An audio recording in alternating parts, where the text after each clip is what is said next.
आज दुनिया की हर टीम को अपनी लाइनअप में एक 3D प्लेयर चाहिए, लेकिन 3D तो छोड़ो, ये तो एक 4D प्लेयर है।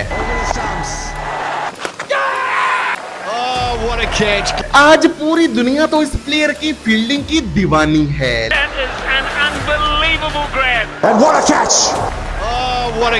अपनी बैटिंग और फील्डिंग से तो इसने पाकिस्तान को कई बार उड़ाया और न्यूजीलैंड को बांग्लादेश के हाथों एक इबरतनाक शिकस्त से भी बचाया।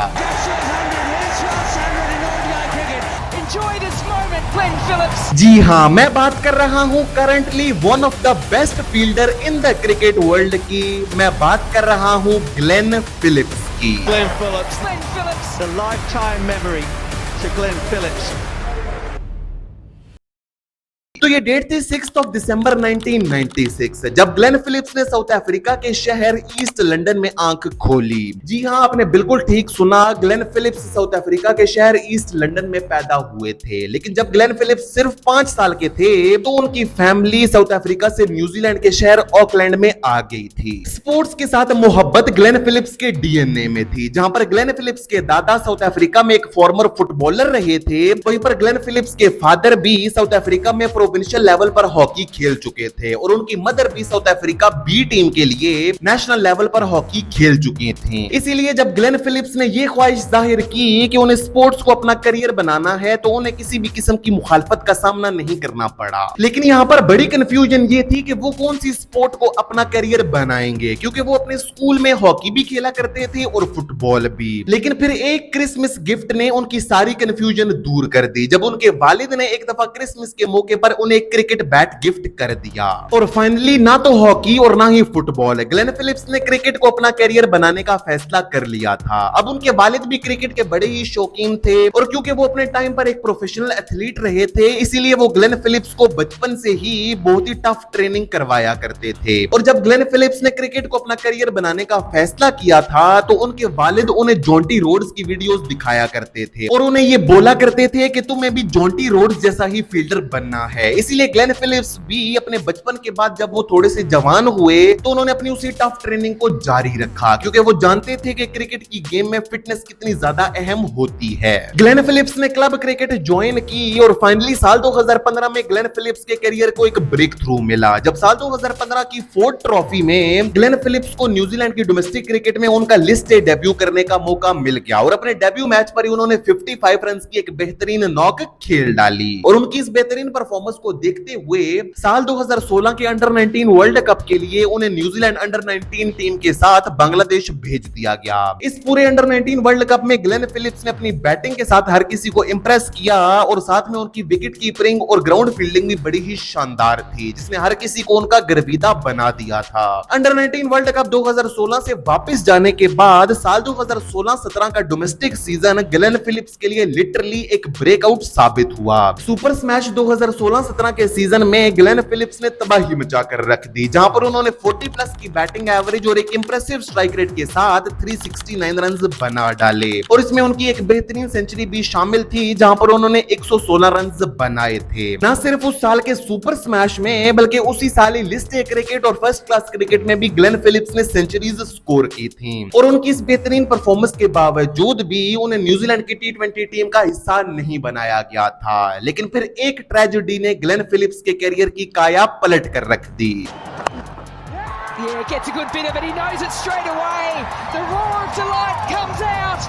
Enjoy this moment, Glenn Phillips. साल 2017 के फरवरी में न्यूजीलैंड ने साउथ अफ्रीका के अगेंस्ट अपने घर पर एक T20 सीरीज खेलनी थी। जब इस सीरीज के लिए न्यूजीलैंड के स्क्वाड का ऐलान हुआ तो ग्लेन फिलिप्स का नाम उस स्क्वाड में शामिल नहीं था। लेकिन फिर इस सीरीज के शुरू होने से पहले न्यूजीलैंड के लेजेंडरी बैटर मार्टिन गप्टिल को एक इंजरी हो गई। वो इस सीरीज से बाहर हुए और उनकी रिप्लेसमेंट के तौर पर ग्लेन फिलिप्स को न्यूजीलैंड की टीम का हिस्सा बना लिया गया। न्यूजीलैंड के लिए साउथ अफ्रीका के अगेंस्ट इस सीरीज के तीसरे T20 मैच में ग्लेन फिलिप्स ने अपना डेब्यू किया, लेकिन अपने डेब्यू मैच पर वो सिर्फ 11 बॉल्स पर 5 रन ही बना पाए थे। ना सिर्फ उनका टी20 इंटरनेशनल डेब्यू बल्कि उनके इंटरनेशनल क्रिकेट में लगभग पहले 3 साल काफी ज्यादा खराब रहे थे और वो न्यूजीलैंड की टीम से इन और आउट होते रहे थे। लेकिन फिर साल 2020 में उन्हें ऑस्ट्रेलिया के अगेंस्ट उनका टेस्ट डेब्यू करने का मौका मिला और अपने टेस्ट डेब्यू की पहली इनिंग्स में ही ग्लेन फिलिप्स ने एक शानदार 50 स्कोर कर दी और इसी शानदार 50 ने ही ग्लेन फिलिप्स की न्यूजीलैंड की टी20 टीम में भी वापसी करवा दी। साल 2020 के एंड में न्यूजीलैंड की टीम में ग्लेन फिलिप्स वापस आए वेस्ट इंडीज के अगेंस्ट एक टी20 सीरीज के लिए और क्या कमाल तरीके से वापस आए कि फिर उन्होंने टीम से बाहर जाने का नाम नहीं लिया। जहां पर वेस्ट इंडीज के अगेंस्ट इस 3 मैचेस की टी20 सीरीज के एक मैच में ग्लेन फिलिप्स ने 41 बॉल्स पर एक शानदार सेंचुरी स्कोर कर दी। इस सेंचुरी से ग्लेन फिलिप्स ने न्यूजीलैंड की टीम में अपनी जगह तो पक्की कर ली थी as a wicket keeper batter, लेकिन ग्लेन फिलिप्स को हकीकत में विकेट कीपिंग करने में ज्यादा मजा नहीं आता था। उनका कहना यह था कि विकेट कीपिंग करते हुए वो खुद को काफी ज्यादा बाउंड महसूस करते हैं। वो इस जिम्मेदारी से जान तो छुड़ाना चाहते थे, लेकिन न्यूजीलैंड की टीम मैनेजमेंट उन्हें न्यूजीलैंड की टी20 टीम में as a specialist wicket keeper batter खिलाना चाहती थी। लेकिन एक दफा फिर एक और अनहोनी हुई और ग्लेन फिलिप्स के करियर की डायरेक्शन ही बदल गई। साल 2020 के एंड में ग्लेन फिलिप्स को एक बैक इंजरी हुई। इसकी वजह से ग्लेन फिलिप्स ने न्यूजीलैंड की टीम मैनेजमेंट को यह बोल दिया कि अब वो विकेट कीपिंग तो नहीं कर पाएंगे। इसीलिए ग्लेन फिलिप्स ने विकेट कीपिंग से जान छुड़ाई। जब साल 2021 में ग्लेन फिलिप्स ने अपनी इंजरी से रिकवर किया तो all over the world franchise T20 leagues के दरवाजे उन पर खुलना शुरू हो गए। जहां पर पहले आईपीएल में उन्हें राजस्थान रॉयल्स ने खरीदा और उसके बाद 100 में वो वेल्श फायर की टीम का हिस्सा भी बने। टी20 क्रिकेट में उनकी इतनी बेहतरीन ऑलराउंड परफॉर्मेंसेस को देखते हुए फाइनली 10 जुलाई 2022 को न्यूजीलैंड की टीम मैनेजमेंट ने ग्लेन फिलिप्स को उनका ओडीआई डेब्यू भी करवा दिया। लेकिन साल 2022 की ब्लॉकबस्टर परफॉर्मेंस ग्लेन फिलिप्स ने अपने ओडीआई डेब्यू पर नहीं बल्कि टी20 वर्ल्ड कप 2022 में दी थी, जहां पर टी20 वर्ल्ड कप 2022 के एक मैच में उन्होंने श्रीलंका के अगेंस्ट एक शानदार सेंचुरी स्कोर की। और ये सेंचुरी एक ऐसे मोमेंट पर स्कोर की थी जब न्यूजीलैंड की टीम 4 ओवर्स में 15 रन बनाकर अपनी 3 विकेटें गंवा चुकी थी। लेकिन ग्लेन फिलिप्स ने एक शानदार सेंचुरी स्कोर करके न सिर्फ न्यूजीलैंड को एक रिस्पेक्टेबल टोटल तक पहुंचाया बल्कि उनकी जीत में अपनी फील्डिंग के साथ भी एक अहम किरदार अदा किया। टी20 क्रिकेट में तो ग्लेन फिलिप्स की बेहतरीन परफॉर्मेंसेस चल ही रही थी, लेकिन ओडीआई क्रिकेट में अभी तक उन्होंने कोई बड़ी परफॉर्मेंस नहीं दी थी। लेकिन उस चीज में भी ज्यादा देर ग्लेन फिलिप्स ने नहीं लगाई और जनवरी 2023 में पाकिस्तान के अगेंस्ट ओडीआई क्रिकेट में एक ब्लॉकबस्टर परफॉर्मेंस दे डाली, जहां पर 281 रन का टारगेट चेज करते हुए एक ओडीआई मैच में न्यूजीलैंड की टीम 219 रन पर अपनी 6 विकेटें गंवा चुकी थी। लेकिन ग्लेन फिलिप्स ने वहां पर आकर 42 बॉल्स पर 63 रन की एक धुआंधार नॉक खेल डाली और न्यूजीलैंड को वो मैच जितवाया। न सिर्फ उन्होंने न्यूजीलैंड को वो मैच जितवाया बल्कि न्यूजीलैंड को पाकिस्तान में पाकिस्तान के अगेंस्ट पहली दफा एक ओडीआई सीरीज भी जितवा दी। साल 2023 के स्टार्ट में ओडीआई क्रिकेट में इतनी कमाल परफॉर्मेंस देने के बाद बाकी के साल 2023 में भी ग्लेन फिलिप्स न्यूजीलैंड के लिए टी20 और ओडीआई क्रिकेट में अच्छी परफॉर्मेंसेस देते रहे और उनकी इस बेहतरीन परफॉर्मेंसेस की वजह से ही ओडीआई वर्ल्ड कप 2023 के लिए उन्हें न्यूजीलैंड की टीम का हिस्सा बनाया गया था।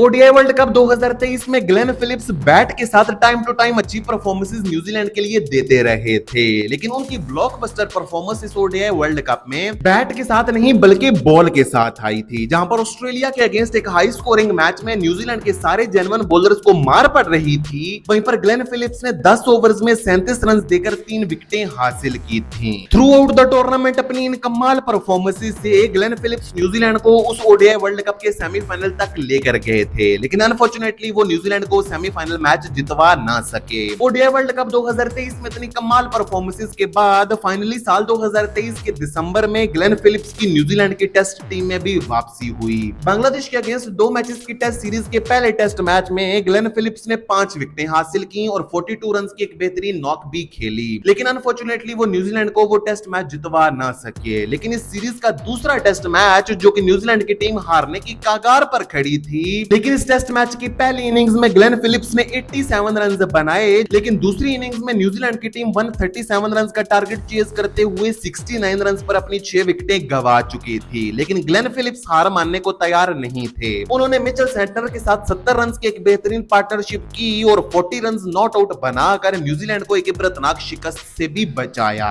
जहां पर ग्लेन फिलिप्स ने साल 2023 का इख्तिताम टेस्ट क्रिकेट में इतने बेहतरीन तरीके से किया था, वहीं पर उन्होंने साल 2024 का आगाज भी टेस्ट क्रिकेट में बड़े ही शानदार तरीके से किया और फरवरी और मार्च में ऑस्ट्रेलिया के अगेंस्ट एक टेस्ट सीरीज के 2 टेस्ट मैचेस में back to back 250s score कर दी। इसके बाद जब साल 2024 के एंड पर न्यूजीलैंड ने इंडिया को एक टेस्ट सीरीज में शिकस्त दी तो ग्लेन फिलिप्स उस टीम का भी हिस्सा थे और उन्होंने इंडिया के अगेंस्ट पहले टेस्ट मैच में 62 रन की एक शानदार नॉक खेली थी और न्यूजीलैंड की फतह में एक अहम किरदार अदा किया था। जहां पर साल 2024 ग्लेन फिलिप्स के लिए टेस्ट क्रिकेट में बड़ा ही शानदार रहा था, वहीं पर साल 2025 का आगाज ग्लेन फिलिप्स ने ओडीआई क्रिकेट में अपनी पहली सेंचुरी के साथ किया, जहां पर एक ट्राई नेशन सीरीज में उन्होंने पाकिस्तान के बॉलर्स की पिटाई करते हुए सिर्फ 74 बॉल्स पर 106 रन की एक बेहतरीन नॉक खेल डाली। ट्राई नेशन सीरीज के बाद उन्होंने पाकिस्तान की चैंपियंस ट्रॉफी 2025 के पहले मैच में भी अच्छे से पिटाई की, जहां पर उन्होंने 61 रन भी बनाए और फील्डिंग के दौरान मोहम्मद रिजवान का ये हिस्टोरिक कैच भी लिया था। पहले हर किसी को ये लगता था कि ग्लेन फिलिप्स सिर्फ एक T20 के प्लेयर हैं, लेकिन आखिरी 2 सालों में ग्लेन फिलिप्स ने टेस्ट और ओडीआई क्रिकेट में जितनी कमाल परफॉर्मेंसेस दी हैं उससे ग्लेन फिलिप्स ने ये साबित किया है कि वो कुछ छोटी मोटी रेस के नहीं बल्कि एक लंबी रेस के घोड़े हैं। और ओडीआई क्रिकेट में उन्होंने एक ऐसी कमाल परफॉर्मेंस दी साल 2026 के स्टार्ट में इंडिया के अगेंस्ट, जहां पर उस सीरीज के तीसरे ओडीआई मैच में ग्लेन फिलिप्स ने एक शानदार सेंचुरी स्कोर कर दी और 88 बॉल्स पर 106 रन बनाए। साल 2026 के स्टार्ट में जहां पर ग्लेन फिलिप्स ने ओडीआई क्रिकेट में इतनी कमाल परफॉर्मेंस दी थी तो अपनी उस परफॉर्मेंस को उन्होंने कंटिन्यू किया T20 वर्ल्ड कप 2026 में भी, जहां पर T20 वर्ल्ड कप 2026 में कनाडा की पिटाई करते हुए